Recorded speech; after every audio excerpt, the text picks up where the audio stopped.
भाजपा की जो प्रचंड जीत दिल्ली में जो दर्ज की है, आम आदमी पार्टी को जिस तरह से हार का सामना करना पड़ा, तो क्या कहेंगे इस जीत को कैसे देखते हैं? भाजपा की जो जीत है इसको कैसे देखते हैं आप? देखिए, एक बात से बात चालू करूंगा। राज तिलक की करो तैयारी, दिल्ली में भी आ गए भगवाधारी। भगवाधारी आ गए। भगवाधारी से क्या दिक्कत है? जो डराने का काम लोग कर रहे थे और अदर पार्टियां करती थी, हम डरने वालों में से नहीं है। हम फकर से कहते हैं हम नरेंद्र मोदी भारतीय जनता पार्टी के सिपाही हैं। फकर से हमें फकर है कि हमने भारतीय जनता पार्टी को वोट दिया है। और आज झूठे की सरकार जा रही है, सच्चों की सरकार बन रही है। सच्चों की, बिल्कुल सच्चों की सरकार बन रही है। सच्चों की सरकार बन रही है। जो जो भारतीय जनता पार्टी ने जब जब चुनाव लड़ा, जो जो मुद्दों पे चुनाव लड़ा, जनता ने प्यार दिया। दिल्ली की जनता ने जिन मुद्दों पर हमें प्यार दिया है वो काम होंगे। तो अदर स्टेटों में जब जब भारतीय जनता पार्टी जीती अपने मुद्दों पर, वो वादे पूरे किए भारतीय जनता पार्टी ने। केजरीवाल ने जिन मुद्दों पर दिल्ली में सत्ता में बैठा था, उसने अपने मुंह से इस बात को कबूला है, मैं यमुना की सफाई कर ही नहीं सका। तो मतलब जो आम आदमी पार्टी की सबसे बड़ी हार का वजह क्या रहा आज का? ये हार, सबसे बड़ी हार का जो मुद्दा केजरीवाल के लिए बना है वो शराब घोटाला बना है। एक पौवे के साथ एक पौवा फ्री, एक बोतल के साथ एक बोतल फ्री। जनता ने प्यार दिया था शिक्षा पर, स्वास्थ्य पर, काम करने पर, नालों पर, गलियां बनाने पर उन्होंने शराब का जो घोटाला करा और जो झूठे वादे दिल्ली की जनता से करे, दिल्ली ने नकार के फेंक दिया। जब तक नरेंद्र मोदी जी के सांस में सांस है, जब तक मैजिक चलेगा चलेगा। हिंदुस्तान में नरेंद्र मोदी जी को कोई हराने वाला ही नहीं है। कोई नहीं हराने, बिल्कुल कोई हराने वाला नहीं है। कोई लड़ाई में है ही नहीं, कोई फाइट में नरेंद्र मोदी जी के आगे है ही नहीं। आप मुझे बता दो कोई है तो? मोदी जी के नाम पर ही वोट पड़ा है। बिल्कुल वोट पड़ा है, नरेंद्र मोदी जी के नाम पे वोट पड़ा है, मुद्दों पर वोट पड़ा है। जो 2100 रुपए की बात केजरीवाल जी ने करी थी, नरेंद्र मोदी जी ने घोषणा करी, भारतीय जनता पार्टी ने घोषणा करी हम 2500 देंगे। क्या वो 2500 रुपए हिंदुओं को मिलेंगे या मेरी मुसलमान भाई बहनों को नहीं मिलेंगे? सबको मिलेंगे, सबको मिलेंगे। या जिनको अशोक बिहार में नरेंद्र मोदी जी ने जाकर जहाँ झुग्गी वहाँ मकान, वहाँ यहाँ के मुसलमानों को मकान नहीं मिले? बिल्कुल मिले। आप जाके सर्वे करो, मुसलमानों को मकान दिए गए। अच्छा, आप क्या कहेंगे, कैसा महसूस हो रहा है आप?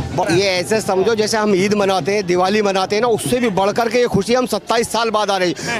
राम जी ने जो ना 14 साल का वनवास काटा, हमारी मेहनत जो ना, हम जो ना 27 साल का वनवास काट करके आज वापसी करी है। ये हमें बहुत खुशी की और उल्लास का दिन है। ये हमारा खुशी का दिन है, बहुत खुशी का दिन है हमारा, बहुत खुशी का दिन है हमारा। और आप देख रहे होंगे कि आप उंगली उठती आई है जो 70 साल से रख रहे हैं मुसलमानों को, ये कर देंगे वो कर देंगे, लटकाने भटकाने। आप देखिए ना, मुस्तफाबाद पर सबसे ज्यादा मुस्लिम है ना जी।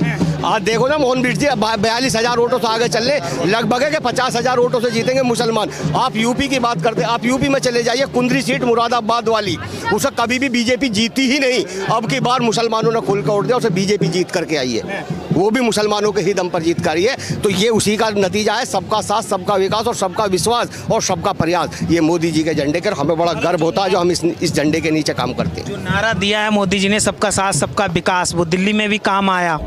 बिल्कुल, ये दिल्ली का, ये देख तो रहे हो आप नतीजा। 27 साल बाद हमने बताया ना, राम जी ने तो 14 साल का वनवास काटा, इस झंडे के नीचे हम जैसे कार्यकर्ताओं ने 27 साल का वनवास काटा है, जिसका आज हमें नतीजा मिला, जिसकी आज हमें खुशी मिली है। अच्छा, आपने कहा कि राज तिलक की करो तैयारी, आ रहे हैं भगवाधारी से कुछ लोगों को जो भगवा रंग है ना, उससे चिढ़ भी है, कई नेताओं को बड़ी चिढ़ है। भगवाधारी ये है क्या? मोहब्बत का प्रतीक है भगवाधारी, भगवा कलर। इससे क्या नफरत होगी? जिनको नफरत होती है तो मैं समझता हूँ वो हिंदुस्तानी नहीं।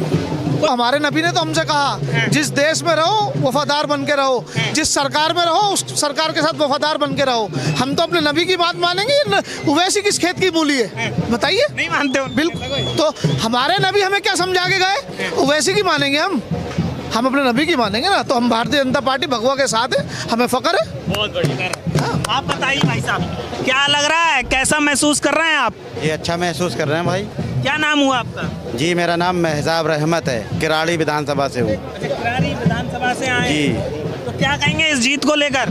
जीत को लेकर के ये जो 14 साल का वनवास राम जी ने काटा था, उस वजह से 27 साल हम लोग जो ना, ये मेहनत हम लोग ही रंग लाई है। और इस बार जो है सबको छोड़ छाड़ के, यानी झूठी राजनीति छोड़ के लोग बाग भारतीय जनता पार्टी के झंडे को लोगों ने समझा है और इसके नीचे आए हैं और भारतीय जनता पार्टी को वोट किया है। और मुस्लिम समाज के लोगों ने बहुत बढ़ चढ़ के हिस्सा लिया है, करीब 20-22% वोट दिया भारतीय जनता पार्टी को।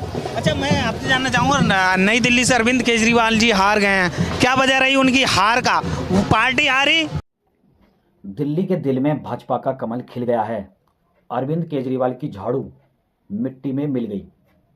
दिल्ली चुनाव के नतीजों ने आम आदमी पार्टी का दिल्ली चैप्टर क्लोज कर दिया है।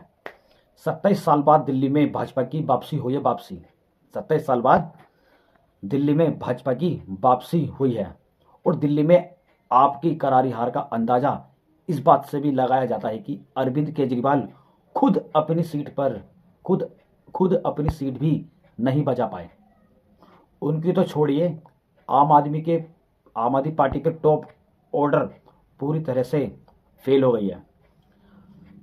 मसलन मनीष सिसोदिया, सत्येंद्र जैन और सौरभ भारद्वाज समेत आपके कई दिग्गज नेता हार गए। सबसे चौंकाने वाली बात तो यह है अरविंद केजरीवाल की हार। अरविंद केजरीवाल को नई दिल्ली सीट से भाजपा के परवेश वर्मा ने 4089 वोटों से अंतर से हरा दिया है। अब सवाल है कि अरविंद केजरीवाल हार कैसे गए। इसकी वजह हम आपको बताते हैं। अरविंद केजरीवाल की हार के पीछे भाजपा की चाल है, जो 5 फरवरी से 4 दिन पहले चली गई थी। जो 5 फरवरी से 4 दिन पहले ये चाल चली थी भाजपा ने। जी हाँ, आपने सही सुना।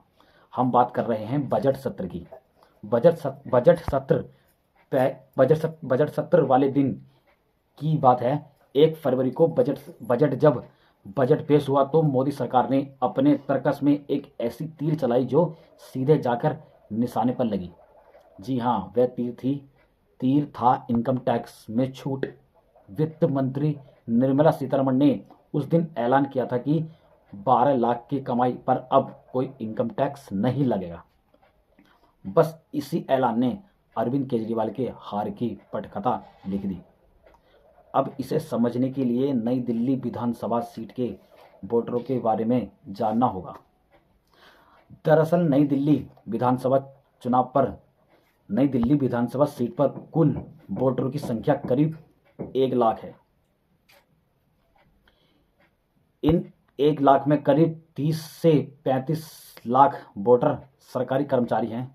मोदी सरकार के इनकम टैक्स वाले ऐलान से इन कर्मचारियों में खुशी की लहर दौड़ पड़ी। सूत्रों का कहना है कि इन कर्मचारियों ने परवेश वर्मा की जीत और अरविंद केजरीवाल की हार में अहम भूमिका निभाई है। इन सरकारी कर्मचारियों का वोट भाजपा की ओर शिफ्ट हो गया। इसका नतीजा ये हुआ कि आज यानी 8 फरवरी को जब नतीजे आए तो भाजपा का दाव काम कर गया और अरविंद केजरीवाल की हार निश्चित हुई और परवेश वर्मा जीत गए। दोस्तों, आपने देखा किस तरह से बीजेपी ने एक नई चाल चली थी और वो चाल आम आदमी नहीं समझ पाई। आम आदमी सोचते थे कि हम फ्री के चक्कर में हम जीत जाएंगे, लेकिन ऐसा नहीं होता। अगर आपको जीतना है, मैदान में आना है तो जनता के लिए काम करना पड़ेगा। और दिल्ली की जनता ने बीजेपी पर भरोसा रखा और कहा कि हम बीजेपी को जिताएंगे और बीजेपी मैदान में जीती। और आपने देखा रिजल्ट इतना अच्छा आया कि बीजेपी वालों ने खुद नहीं सोचा होगा इतना अच्छा रिजल्ट आएगा। और सबसे बड़ी बात तो यह है, अरविंद केजरीवाल खुद अपनी सीट से हार गए। दिल्ली का जो मुख्यमंत्री था वो अपनी सीट से हार गई, ये चौंकाने वाली बात है। चलो आज के लिए इतना ही, मिलते हैं फिर अगली वीडियो में। जय हिंद, जय भारत, जय श्री राम।